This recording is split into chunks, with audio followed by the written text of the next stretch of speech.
Many years have passed since the United States vanished in the ashes of nuclear war. People, trying to save themselves, ran to the vaults built by the Vault-tec, unaware that inside the vaults they would be subjected to cruel and sometimes senseless experiments. One such vault, given number 108, is located in the capital wasteland, on the southeast of the Canterbury community. Entering the vault, almost immediately you can see a scene of desolation and decay. Numerous skeletons, various debris and broken weapons are scattered throughout the facility, and it seems that at this stage it could only serve as a shelter for mole rats. But this is only until, driven by the desire to find out what kind of experiments were conducted inside and if anyone is still alive, you stumble upon the body of someone named Gary. Your attention is immediately drawn to the number assigned to this character. Descending deeper, you discover other identical, aggressive and seemingly soulless people, also named Gary. All they do is wander around, periodically eating food and talking to each other. Their speech greatly resembles human language, but to me it does not seem recognizable enough. Perhaps they understand each other, having developed their own language over time. With different intonations you will hear them say the word Gary, which is also their name. Vault 108 was not always populated by aggressive people with identical appearances. Construction of this vault began in 2061 and was completed ahead of schedule in 2069. It was designed to accommodate 475 residents for approximately 38 years. The experiment's premise was that all basic positions inside were not initially assigned, except for the most important roles. For instance, the overseer was Brody Jones, a person destined not to rule for a very long time. Chief of security was Jarek Maddox, head of staff was Zachary Jameson, and head of moral department was Nathan Organ. It was assumed that the overseer would appoint and distribute all the vault residents to suitable positions. However, the overseer was chosen for his genetic predisposition to a particularly deadly form of cancer, which led to his death about 40 months after the vault's sealing, descending it into chaos. Additionally, it was assumed by the vault creators that after 20 years, primary power sources would begin to fail and will eventually break down, while auxiliary power sources would not be enough to cater needs of vault's residents. Along with these problems, Vault-tec scientists also delivered into the vault approximately 3 times more weapons, and almost entirely removed any sources of entertainment. Scientists specifically chosen a person for the overseer's role, destined to die about 3 years after the vault sealing, assumed that along with lack of energy, high stress and the abundance of weapons, people would become more aggressive, thus initiating the underground experiment. One unlucky day, scientists and doctors trapped in the Vault 108 had discovered a cloning complex. Having little understanding of the equipment inside, they nonetheless needed a workforce. Due to high stress and disorganization within the vault, they could think of nothing better than to start cloning the best vault resident, capable of performing both physical and intellectual tasks instead of other residents. Experiments on cloning a resident named Gary continued day by day, possibly lasting for several months or even years. Each new clone became increasingly more aggressive towards the vault residents. By the time the 50th Gary was cloned, the residents had no place to keep the previous clones and decided to get rid of some of them. However,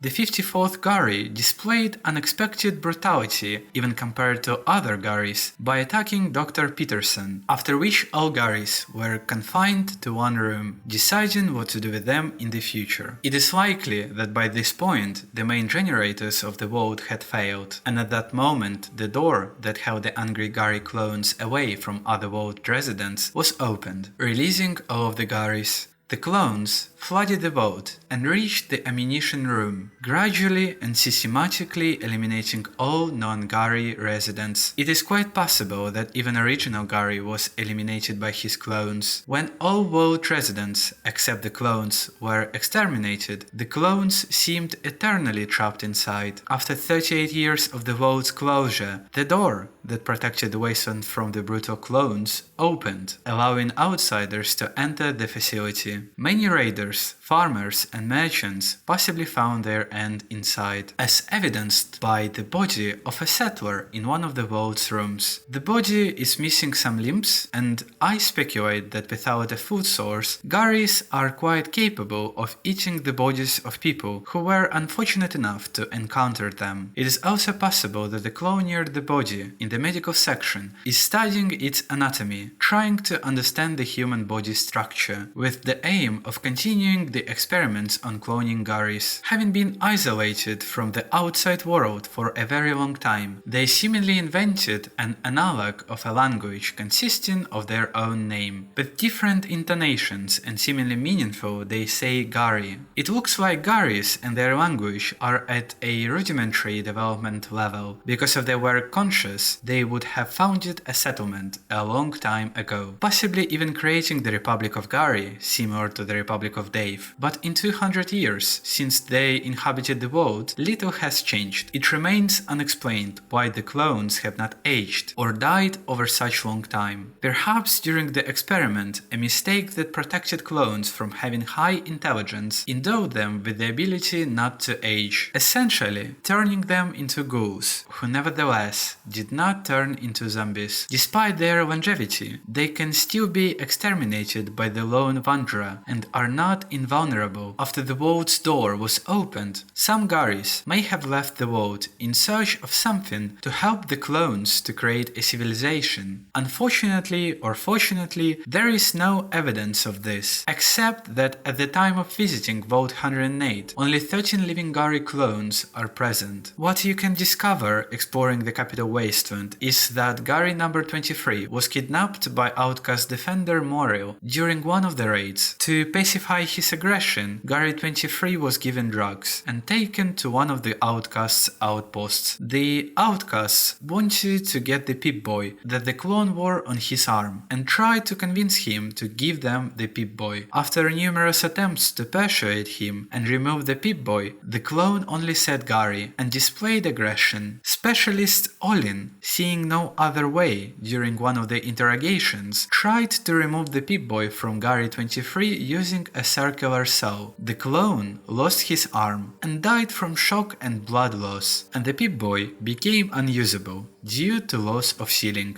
Gari 23's body is in one of the rooms on the outcast outposts. Over nearly 200 years, the Gari clones have not been able to build any semblance of civilization, repair terminals, or find an information about restoring the cloning procedure, which I think directly shows their intelligence level, as Garis likely traded their intellect for the ability to live a very long time, acquiring an extremely aggressive nature. To be honest, it is unknown who exactly was responsible for creation of this world. The lead designer had no part in its creation. Todd Howard mentioned that during the game's development, one of the game's designers told him that they had a vault full of Garis and wanted to record a few more replicas for them. Todd asked, "What do they even do?" and received the answer, "They just say Gari." And then Todd said that it was the dumbest thing that he had ever seen. But the vault was ready, they edited the experiment and integrated it into the Fallout lore.